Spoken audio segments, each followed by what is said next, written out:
tanina aad baan runtii uga xumaa aad baan uga xumahay runtii in uu walaal ordayo qalbigiisu wanaagsan yahay khayr sido loo baahnaa in la caawiyo la garab galo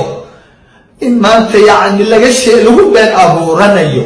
kenyawi siyaasi ma aha mana yaqaana siyaasadda rag bay leedahay siyaasadda rag baa u soo bartay uga soo baxay jaamacado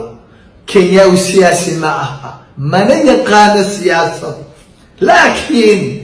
kenyawi weliba 100,000 banaan loogama soo tuurin umana ololeynayo siyaasiyiin kenyawi hawsha uu wado cafi walaalka ha dulmin walaalka barnaamijyada quruxda badan ee diiniga ah waa ka sarreeyaa runtii in loogu shaqeeyo siyaasiyiin waxa loogu shaqeynayo waa ummadda Soomaaliyeed waxa loogu shaqeynayo waa Allah waa islaamka waa diinta loogu shaqeynaya cafi walaalka waa barnaamij diini ah ma aha barnaamij siyaasi ah waxaan halkan uga mahad celinayaa dadka damiirkooda qoyan yahay qalbiyada quruxda badan ee ka soo kacay guryahoodii u soo kacay runtii jimcihii hore hoolka sahal ee buux dhaafiyey magaaladii aad baan idinkaga mahad celinayaa mar kale waxaan ka cudurdaaranayaa dadkii faraha badnaa ee 10,000 ee aanan i arkin aanan maqlin hadalkayga runtii ee banaanka taagnaa hoolku ka buuxsamay ayaa runtii ka cudurdaaranaya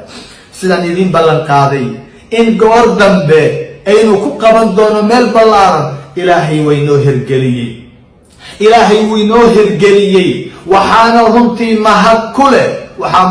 xukuumadda mahad ku leh gobolka mahad ku leh wasaaradda dhalinyarada mahad ku leh wasaaratul awqaaf ee arrimaha diinta mahad ku leh qof walbo damiirkiisa qoyan yahaa mahad ku leh culamaa udiinka mahad ku leh shacabka oo dhan mahad ku leh magaalada muqdisho mahad ku leh wuxuu ilaahay inoo suurageliyey hoolka konis kubadda lagu ciyaaro cagta magaalada muqdisho in maalinka jimcaha 18 taariikhdu ay tahay in halkaa ilaahay idinkii inaynu isugu iman doono aynu qalbiyada ka wada hadli doono aynu isku cafin doono bajaajileyda waxaan ka codsanayaa EBL-da magaalada iyo qof walbo awood u leh gawaari leh in shacabka lugeynaya masaakiinta in la soo daadgureeyo in qalbiyada la soo qaado la keeno halka qalbiyada soo baxaya ha la caawiyo cid walbo baabuur haysa ha caawiso si lacagna aan laga qaadin firiha looga dhigo cidii biyo keeni kartaa meesha waa kulushahay qoraxdu waa kulushahay waa waqti casar ah cid walbo caawin karta cabitaan keeni karta bisku keeni karta waxalwo keeni karta wax walbo la keeni kara cabitaan iyo cunno cidii keeni karta ilaahay dartii ha u keento maalinkaas hala ogaado xamar